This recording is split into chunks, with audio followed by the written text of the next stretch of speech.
पुस्तके या कवितेचा अभ्यास करूयात. मुलांनो, ही कविता सफदर हाशमी यांची असून अनुवादित कविता आहे. कवितेचा आशय थोडक्यात पाहूयात. पुस्तकांचे विश्व खूप अजब व मजेशीर असते. पुस्तकांच्या दुनियेत ज्ञान मिळते. पुस्तके आपल्याशी बोलतात. अशा प्रकारचा आशय या कवितेतून व्यक्त झाला आहे. प्रथम आपण कविता ऐकूयात आणि त्यानंतर कवितेचा भावार्थ समजून घेऊयात. पुस्तकं सांगतात गोष्टी युगायुगांच्या, माणसांच्या जगाच्या, वर्तमानाच्या, भूतकाळाच्या, एकेका क्षणाच्या, जिंकल्याच्या, हरल्याच्या, प्रेमाच्या, कटुतेच्या. तुम्ही नाही का ऐकणार गोष्टी पुस्तकांच्या? पुस्तके काही करू इच्छितात, तुमच्याजवळ राहू इच्छितात. पुस्तकात पाखरं चिवचिवतात, पुस्तकात आखरं सळसळतात, पुस्तकात निर्झर गुणगुणतात, पुस्तकं परीकथा ऐकवतात.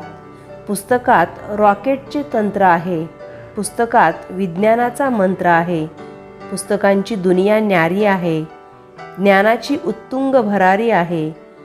तुम्हाला नाही का जायचं पुस्तकांच्या विश्वात? पुस्तकं काही सांगू इच्छितात, तुमच्याजवळ राहू इच्छितात. मुलांनो, कवितेचा भावार्थ पाहूयात. पुस्तकं सांगतात गोष्टी युगायुगांच्या, माणसांच्या जगाच्या, वर्तमानाच्या, भूतकाळाच्या, एकेका क्षणाच्या, जिंकल्याच्या, हरल्याच्या, प्रेमाच्या, कटुतेच्या. तुम्ही नाही का ऐकणार गोष्टी पुस्तकांच्या? युगायुगांच्या म्हणजे खूप जुन्या काळापासूनच्या. कटुता म्हणजे कडवटपणा, वैषम्य. मुलांनो, आपल्याला पुस्तकं विविध प्रकारच्या गोष्टी सांगतात. इथं कवी आपल्याला पुस्तकांचं महत्त्व सांगत आहेत. कवी म्हणतात, पुस्तके आपल्याला फार जुन्या काळातल्या गोष्टी सांगतात. पुस्तके आपल्याला माणसांच्या, साऱ्या जगाच्या, वर्तमान काळातल्या, भूतकाळातल्या म्हणजेच घडत असलेल्या, घडून गेलेल्या, घडणाऱ्या अशा एकेका क्षणाच्या गोष्टी सांगत असतात. जिंकल्याच्या आणि हरल्याच्या म्हणजे इतिहासाविषयी माहिती सांगत असतात. कोणी जिंकलं, कोणी हरलं यांच्या कथा सांगत असतात. तर कधी प्रेमाच्या गोष्टी सांगत असतात, कधी द्वेषाच्या गोष्टी सांगत असतात. मुलांनो, आणि शेवटी कडव्याच्या शेवटी कवी प्रश्न विचारतायत, मुलांनो, तुम्ही या गोष्टी ऐकणार नाही का? ऐकाच. थोडक्यात कवी इथे म्हणत आहेत, मुलांनो, तुम्ही वाचा, भरपूर वाचा, म्हणजे तुम्हाला या सगळ्यांविषयी माहिती मिळेल. तुम्हाला इतिहास कळेल, वर्तमान काळ कळेल, भूतकाळाची माहिती मिळेल, भविष्यकाळ तुमचा उज्ज्वल करता येईल, प्रेमाच्या, द्वेषाच्या गोष्टी कळतील. यासाठी तुम्ही सर्वांनी भरपूर पुस्तकं वाचा, असे इथे कवी म्हणत आहेत. पुढचं कडवं पाहूयात. पुस्तके काही करू इच्छितात, तुमच्याजवळ राहू इच्छितात. पुस्तकात पाखरं चिवचिवतात, पुस्तकात आखरं सळसळतात, पुस्तकात निर्झर गुणगुणतात, पुस्तकं परीकथा ऐकवतात. पुस्तकात रॉकेटचे तंत्र आहे, पुस्तकात विज्ञानाचा मंत्र आहे. पुस्तकांची दुनिया न्यारी आहे, ज्ञानाची उत्तुंग भरारी आहे. तुम्हाला नाही का जायचं पुस्तकांच्या विश्वात? पुन्हा एकदा कवी आपल्याला प्रश्न विचारत आहेत.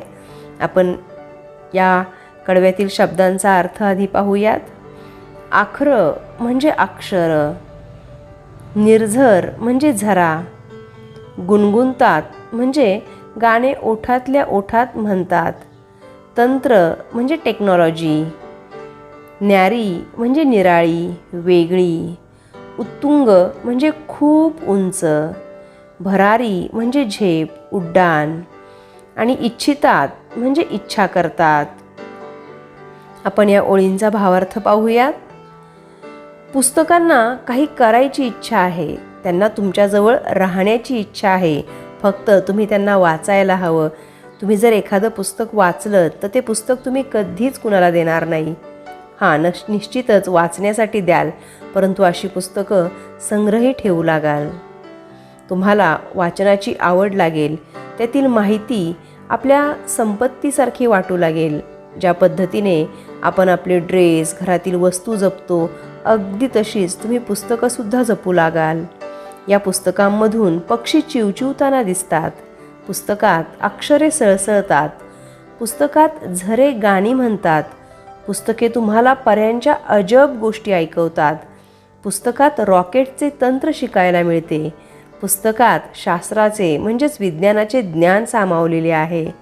अशी पुस्तकांची दुनिया अगदी निराळी आहे. पुस्तकात ज्ञानाची उंचच उंच भरारी आहे. म्हणजे जो वाचेल तो निश्चितच खूप खूप उंच भरारी मारेल, मोठा होईल आणि अशा व्यक्तीला समाजात खूप मानाचं स्थान असतं. आपल्याला समाजात मानाचं स्थान मिळवायचं असेल तर निश्चितच आपल्याला वाचायला हवं. आपल्याला विविध विषयांचं ज्ञान मिळवायचं असेल तर निश्चितच आपल्याला वाचन आवश्यक आहे. इथे कवी आपल्याला पुन्हा पुन्हा वाचनाचं महत्त्व पटवून देत आहेत.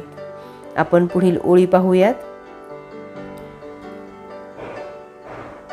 पुस्तकांच्या विश्वात पुस्तकं काही सांगू इच्छितात, तुमच्याजवळ राहू इच्छितात. बघा, तुम्हाला पुस्तकातील जगामध्ये सफर करायला नाही का आवडणार?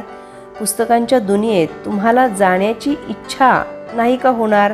जर इतकी सारी पुस्तकांची माहिती असेल तर तुम्हाला निश्चितच पुस्तकांच्या युगात जायला आवडेल.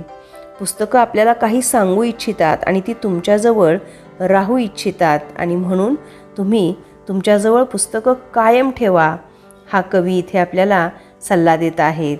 म्हणजे तुम्हाला जेव्हा जेव्हा वाटेल तेव्हा तेव्हा तुम्ही वाचलेलं एखादं पुस्तक पुन्हा वाचाल आणि पुन्हा एकदा नव्याने त्यातील अनुभव अनुभवाल आणि नव्याने त्या पुस्तकाकडे पाहण्याचा दृष्टिकोन मिळेल तुम्हाला.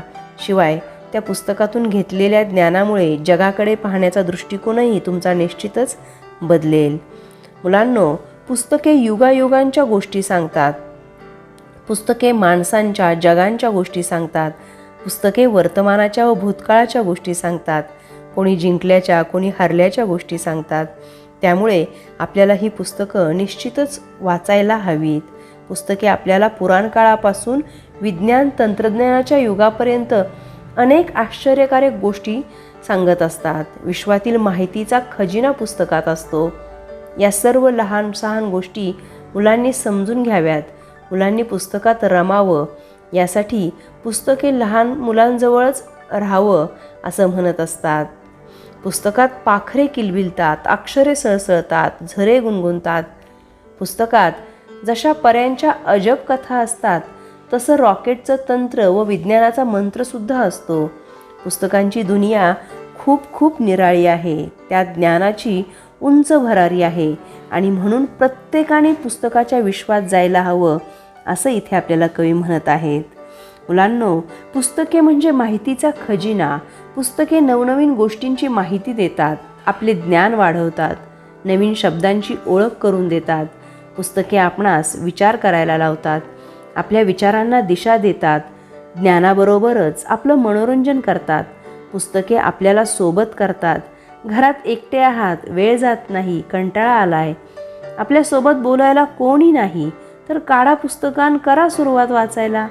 बघा वेळ कसा मजेत जातोय ते.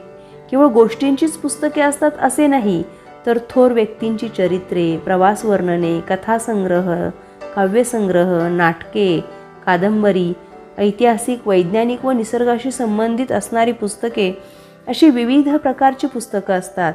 पण तुम्ही ती वाचायला हवीत. मुलांनो, आजकाल पुस्तकं आपल्याला संगणकावर सुद्धा वाचायला मिळतात. संगणकावरील पुस्तकाला ई पुस्तक असं म्हणतात. ती सुद्धा वाचायला हरकत नाही.